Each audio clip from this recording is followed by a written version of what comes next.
दोस्तों, एक सवाल पूछूं आपसे।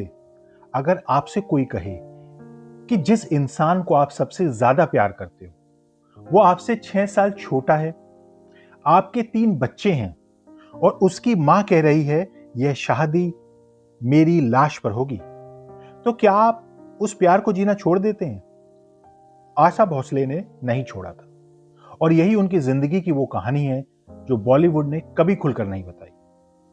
आज हम बात करेंगे उस औरत की जिसने 9 साल में अपना बाप खोया, 16 साल में घर छोड़ा, जिंदगी में 2 बार प्यार किया और दोनों बार उनकी शादी टूट गई। फिर भी 12,000 से ज्यादा गाने गाए और दुनिया को अपनी आवाज से रुलाया और तो कभी हंसाया भी। तो दोस्तों, वीडियो शुरू से अंत तक देखिएगा क्योंकि आखिर में मैं आपको एक ऐसी बात बताऊंगा जो शायद आपने कभी नहीं जानी होगी। चलिए शुरू करते हैं। 8 दिसंबर 1933 को महाराष्ट्र के सांगली में एक बच्ची की किलकारी गूंजी थी। नाम रखा गया आशा।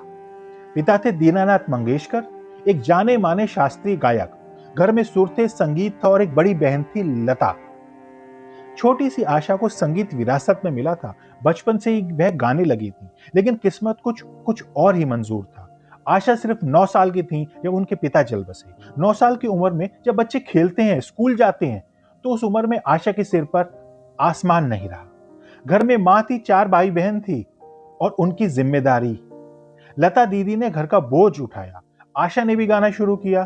सिर्फ 10 साल की उम्र में उन्होंने अपना पहला गाना गाया और वह एक मराठी फिल्म में था। तब किसे पता था कि नन्ही सी यह आवाज एक दिन पूरी दुनिया में गूंजेगी। दोस्तों, जब घर में दुख होता है, कभी कभी इंसान एक गलत फैसले ले लेता है। आशा के साथ भी कुछ ऐसा ही हुआ।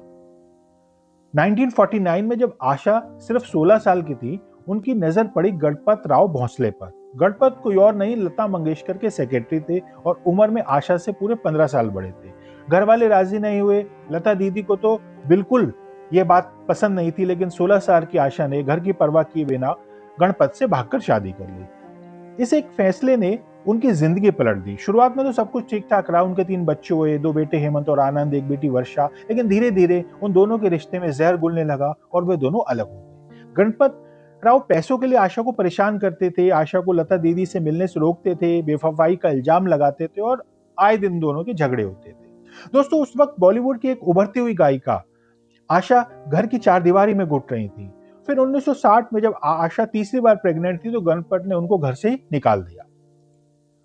तो बच्चों को लेकर आशा अपनी बहन के घर पहुंची। उस रात की कल्पना कीजिए दोस्तों, एक औरत जो पहले से ही टूटी पड़ी है, उसके पेट में बच्चा है, हाथ में कोई पैसा नहीं है और सामने एक पूरी लंबी जिंदगी है। उस दौर में आशा के मन में जीने की इच्छा भी कई बार जाती रही थी। उन्होंने खुद एक इंटरव्यू में कहा कि मुझे ऐसा लगा कि बस अब मैं सब कुछ समाप्त कर लूं। लेकिन आशा ने हार नहीं मानी। उन्होंने अपने तीनों बच्चों की परवरिश का जिम्मा उठाया और गाना गाना जारी रहा। दोस्तों, अब बात करते हैं उनके रिश्ते की, जो उनका सबसे दर्दनाक रिश्ता बनकर भविष्य में उभरा। लता मंगेशकर और आशा भोसले दोनों संगी बहनें थीं, लेकिन एक पल में ही दोनों में दूरियां आ गईं।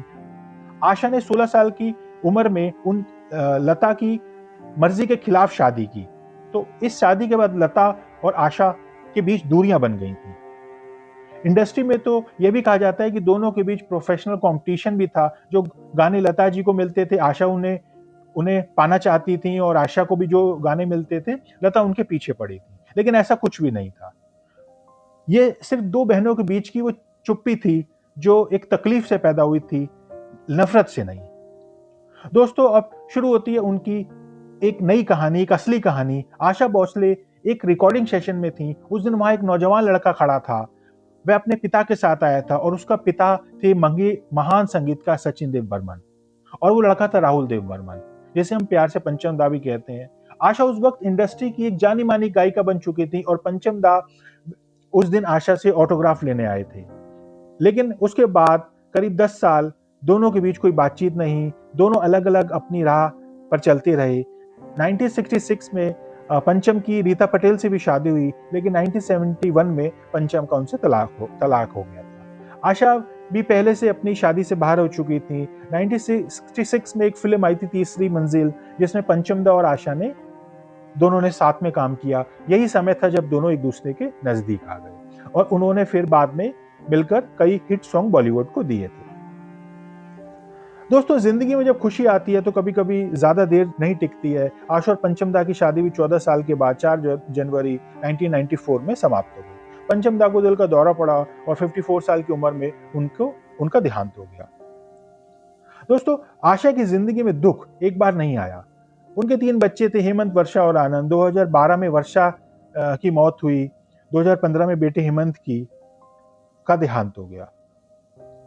आशा ने ये दर्द अकेले ही झेला। दोस्तों, आशा भोसले की जिंदगी में दर्द था लेकिन हार नहीं। 9 साल में पिता गए, 16 साल में घर छोड़ा, पहली शादी टूटी, बहन से रिश्ता टूटा, पंचम दा चले गए, 2 बच्चे चले गए। लेकिन उन्होंने क्या किया? उन्होंने 14 भाषाओं में 12,000 से ज्यादा गाने गाए हैं। 2011 में Guinness book of world record में उनका नाम दर्ज है। दुनिया में सबसे ज्यादा गाने रिकॉर्ड करने वाली गायिका वह हैं। उन्हें दादा साहब फाल्के पुरस्कार मिला है और करोड़ों दिलों में उन्होंने अपने गाने से जगह बनाई है।